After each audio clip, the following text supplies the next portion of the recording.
Olá! Mineração no Brasil cresceu mais de 564% e devasta cerca de 206 mil hectares, segundo estudo do MAP Biomas. Reajuste do gás de cozinha e no combustível precariza ainda mais a vida dos brasileiros. E condição faz parte de política do governo de Bolsonaro, segundo Mário Dalzotti, presidente da Associação Nacional dos Petroleiros Acionistas Minoritários da Petrobras.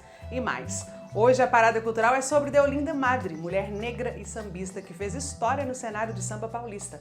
Eu te convido a continuar aqui com a gente, eu sou Emília Bisotto e o Programa Central do Brasil está começando agora.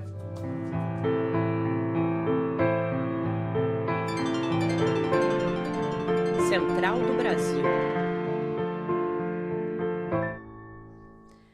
564%, esse é o índice de crescimento da mineração no Brasil em 3 décadas e meia.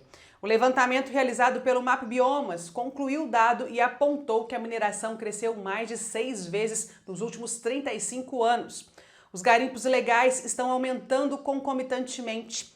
A área minerada no Brasil saltou de 31 mil hectares em 1985 para 206 mil hectares em 2020. A aceleração no aumento da mineração e do garimpo se deu ainda mais durante o governo de Michel Temer e de Jair Bolsonaro. Veja mais detalhes na reportagem que fiz sobre o assunto. Trilhos do Brasil. Bolsonaro tem dado a retaguarda a ampliação da mineração ilegal no Brasil, especialmente na região da Amazônia, pegando os territórios indígenas, as unidades de conservação e as zonas de fronteira. Luiz Paulo Siqueira, dirigente nacional do Movimento pela Soberania Popular na Mineração, o MAM, afirma que tal prática amplia a violência contra os povos tradicionais e induz o desmatamento na Amazônia. Um levantamento feito pelo MAP Biomas apontou o crescimento do garimpo e da mineração no Brasil. De acordo com os dados, a área ocupada pela mineração industrial e atividades de garimpo cresceu mais de 6 vezes no país e passou de 31 mil hectares na década de 80 a 206 mil hectares no ano passado.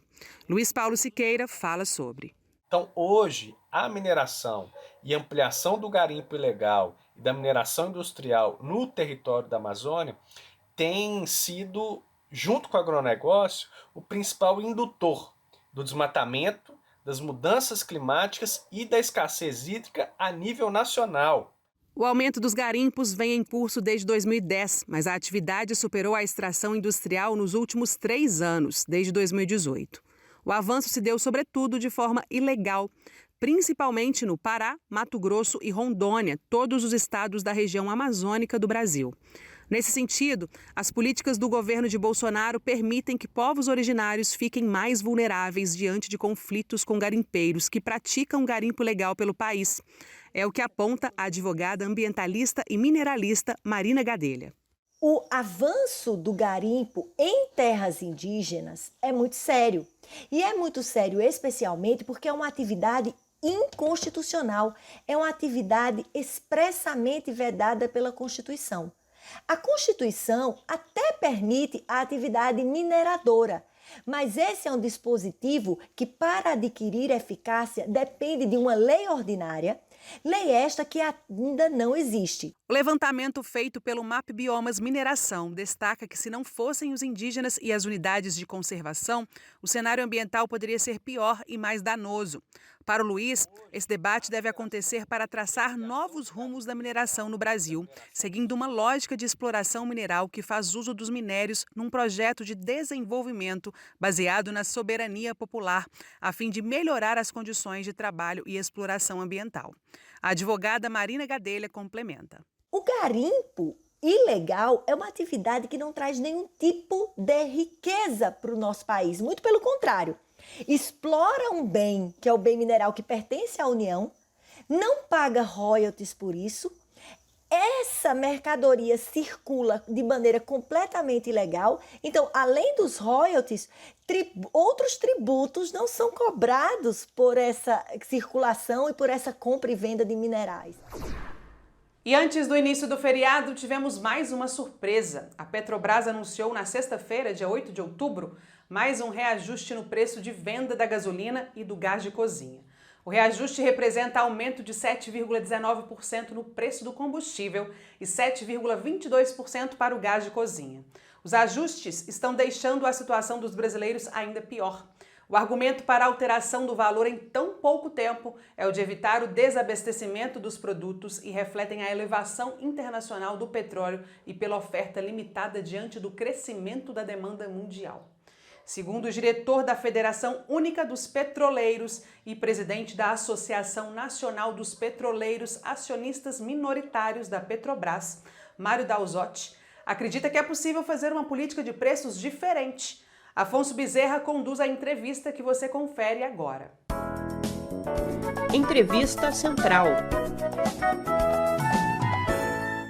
Olá, a entrevista central de hoje recebe o diretor da Federação Única dos Petroleiros e presidente da Associação Nacional dos Petroleiros Acionistas Minoritários da Petrobras, Mário Dalzotti.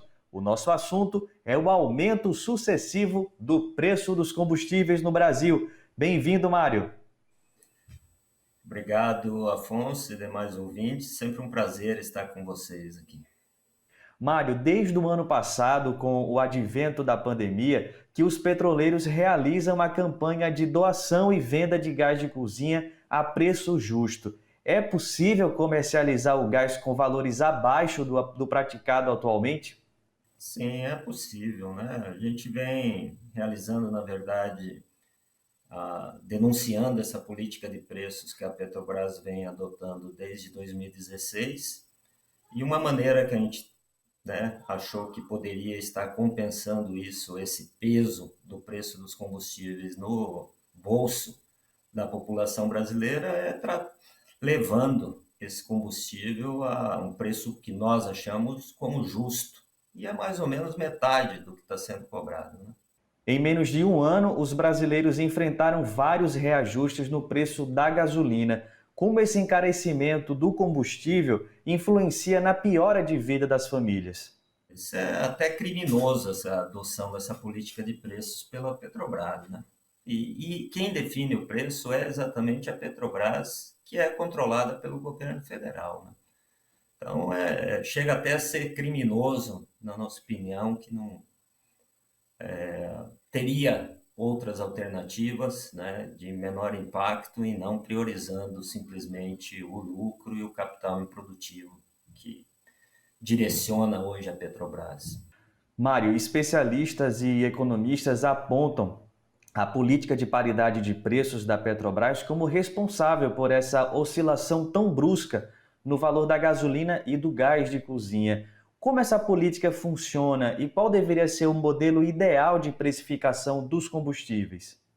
Na verdade, é a política de paridade com a importação, né? Então, você recebe aqui no Brasil os combustíveis com o valor acumulado não só do mercado internacional, mas também do transporte até chegar no país. E a nossa produção, né, tem condições de ter até praticamente 100% dos derivados de petróleo, toda com custo nacional, né? Então é inglório isso, né? Você vê a população brasileira pagando no preço de paridade de importação, você produzindo todo o seu petróleo aqui, todos os seus derivados praticamente aqui no país, né? Fica na dependência do dólar, da taxa cambial, fica na dependência do preço do barril de petróleo, que também oscila bastante. E o que a gente vê é que quando oscila para cima, é repassado imediatamente. Quando oscila para baixo, não chega no consumidor final, né? Quem se beneficia desse modelo de precificação dos combustíveis que na prática penaliza os mais pobres? Por que ele continua sendo sustentado? É para privilegiar o capital improdutivo, o capital atravessador dos importadores, né? No nosso entender, existe um conluio, uma formação de cartel entre os gestores da Petrobras e os importadores, atravessadores dos combustíveis nesse momento, né? Reflexo da política de priorização, política econômica brasileira de priorização do capital improdutivo, do capital especulativo e dos importadores agora, nesse momento dos combustíveis, né? E E é reflexo da política econômica do governo. Prioriza isso e tanto prioriza que o próprio adotador dessa política, né, o ministro da Economia, prefere deixar o seu capital em paraísos fiscais do que investir aqui no país. Isso é um absurdo, né? Além da política de preços, o governo Bolsonaro tem apostado na venda de refinarias e subsidiárias da Petrobras, a exemplo da produtora de fertilizantes que fica aí no Paraná, onde você está. O que isso representa para a economia e para a soberania do país? Tanto a política de preços como a saída da Petrobras da área de fertilizantes, saída da Petrobras, né, do futuro da transição energética, por exemplo, ela colocou à venda as suas subsidiárias de biocombustíveis, né, entregou todos os seus parques eólicos e solares. Então ela tem saído, ela tem se dedicado, ela tem caminhado para deixar de existir, né? Todos os seus investimentos estão se concentrando na exploração de petróleo no pré-sal, praticamente. E isso é um bem finito. Ela não está pensando no futuro enquanto empresa, enquanto importância para o desenvolvimento e para o futuro do país, né? Bom, e agora a gente vai de parada cultural para dar uma aliviada aí nas notícias que nem sempre são tão boas. Mulher negra, sambista e ativista na preservação das tradições e cultura dos afrodescendentes, Deolinda Madre, também conhecida como Madrinha Eunice, era vista e percebida assim. Fundadora da escola de samba Lava Pés em 1937 em São Paulo, ela era apaixonada por samba. Frequentava roda de samba, o tradicional batuque de umbigada e cordões do interior. Ela está entre as 5 personalidades negras que estão sendo apresentadas todas as quartas na nossa parada cultural do dia e que agora você confere mais. Parada Cultural. Deolinda Madre nasceu em 14 de outubro de 1909, em Piracicaba, cidade do interior de São Paulo. Filha de Matias Madre e Sebastiana Franco do Amaral, Deolinda se mudou aos 12 anos para a capital paulista. Teve a sua iniciação musical no Batuque de Umbigada, manifestação cultural negra típica da região que ainda hoje possui remanescentes em outras cidades, como Capivari, Tietê e Campinas.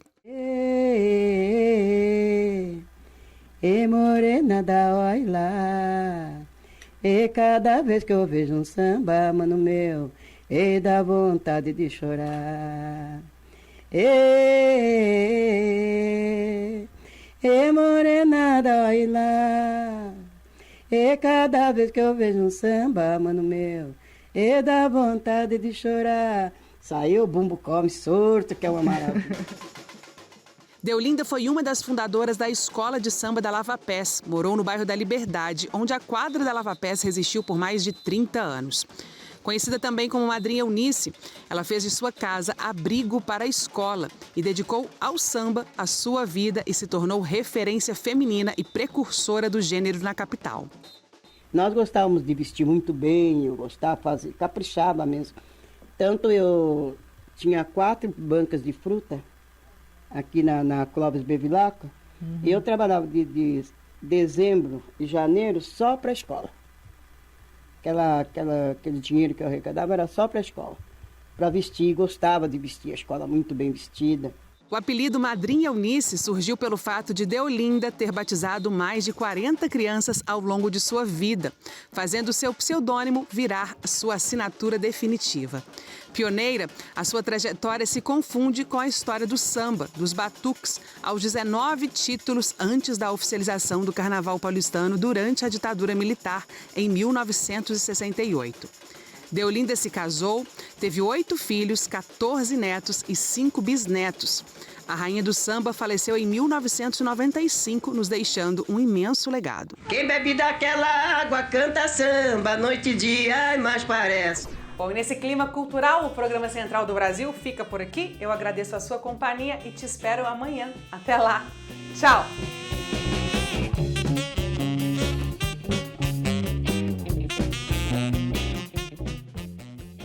Central do Brasil, a rede de comunicação dos movimentos populares.